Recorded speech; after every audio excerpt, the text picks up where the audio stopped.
അവയവക്കടത്തിന്റെ നടുക്കുന്ന കണ്ടെത്തലുമായി NIA സാമ്പത്തികമായി പിന്നോക്കം നിൽക്കുന്ന ആളുകളെ ചൂഷണത്തിനിരയാക്കി പണം തട്ടിയെടുക്കുന്നുവെന്ന് അന്വേഷണ ഏജൻസി.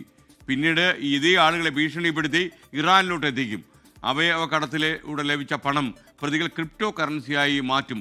നിങ്ങൾക്കറിയാമല്ലോ, ഇപ്പോൾ ഏറ്റവും വലിയ ഹവാല നടക്കുന്നത് ക്രിപ്റ്റോ വഴിയാണ്. പ്രതി മധുവിനായിട്ട് NIA നൽകിയ കസ്റ്റഡി അപേക്ഷയുടെ പകർപ്പും 24 കിട്ടി.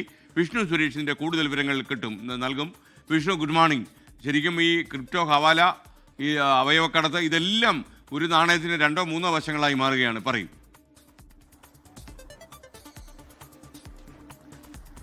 ഇറാൻ അവയവക്കടത്തുമായി ബന്ധപ്പെട്ട് നടക്കുന്ന കണ്ടെത്തലുകളിലേക്കാണ് NIA എത്തിയിരിക്കുന്നത്. കഴിഞ്ഞ ദിവസമാണ് ഈ കേസിലെ 1ാം പ്രതി മധു ജയകുമാറിനെ NIA കസ്റ്റഡിയിലെടുത്ത് ചോദ്യം ചെയ്തത്. ആ കസ്റ്റഡിക്ക് വേണ്ടി നൽകിയ അപേക്ഷയിലാണ് ഇപ്പോൾ പ്രധാനപ്പെട്ട ചില വിവരങ്ങളുള്ളത്. അതിൽ ഒന്ന്, ഈ തട്ടിപ്പിനൊരു രീതി വ്യക്തമാക്കുകയാണ്. സാമ്പത്തികമായി പിന്നോക്കം നിൽക്കുന്ന ആളുകളെ മധുവും അതോടൊപ്പം തന്നെ ഇന്ത്യയിലുള്ള ഇവരുടെ ശൃംഖലയിലുള്ള ആളുകളും ചേർന്ന് കണ്ടെത്തുന്നു. അവർക്ക് പണം നൽകുന്നു. പിന്നീട് അവരെ ഭീഷണിപ്പെടുത്തി ഇറാനിലേക്ക് കൊണ്ടുപോയി അവയവ മാറ്റത്തിന് പ്രേരിപ്പിക്കുന്നു എന്നാണ് NIAയുടെ കണ്ടെത്തൽ. കിഡ്നി ലക്ഷ്യം വെച്ചാണ് ഇവരെ കൊണ്ടുപോകുന്നത്. ഇതിനോടകം തന്നെ 14 പേരെ ഇത്തരത്തിൽ മധുവും സംഘവും ഇറാനിലേക്ക് എത്തിച്ചിട്ടുണ്ട് എന്നാണ് ലഭ്യമാകുന്ന വിവരം.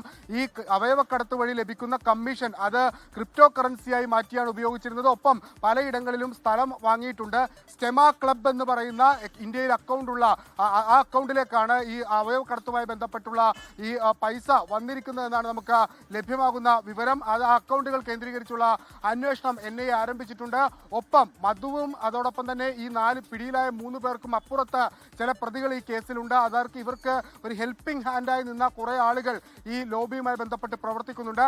അവരെ കണ്ടെത്താനുള്ള ശ്രമത്തിലാണ് NIA ഉള്ളത്. അതോടൊപ്പം കൂടുതൽ ഇരകൾ ഉണ്ടെങ്കിൽ അവരെ കണ്ടെത്തി അവരുടെ മൊഴി കൂടി രേഖപ്പെടുത്തി കേസ് ഡബിൾ സ്ട്രോങ് ആക്കാനുള്ള നടപടിയിലേക്ക് NIA കടക്കുകയാണ്. ഒപ്പം ഈ പണം ഏതെങ്കിലും തരത്തിൽ രാജ്യവിരുദ്ധ പ്രവർത്തനങ്ങൾക്ക് ഉപയോഗിച്ചിട്ടുണ്ടോ എന്നുള്ള അന്വേഷണവും നടക്കും. ഇപ്പോൾ പിടിയിലായ മധു അത് മഞ്ഞുമലയുടെ ഒരറ്റം മാത്രമാണ്. ഒരു വലിയ ലോബി ഇതുമായി ബന്ധപ്പെട്ട് ഇന്ത്യയിൽ പ്രവർത്തിക്കുന്നുണ്ടെന്നാണ് ലഭ്യമായിട്ടുള്ള വിവരം.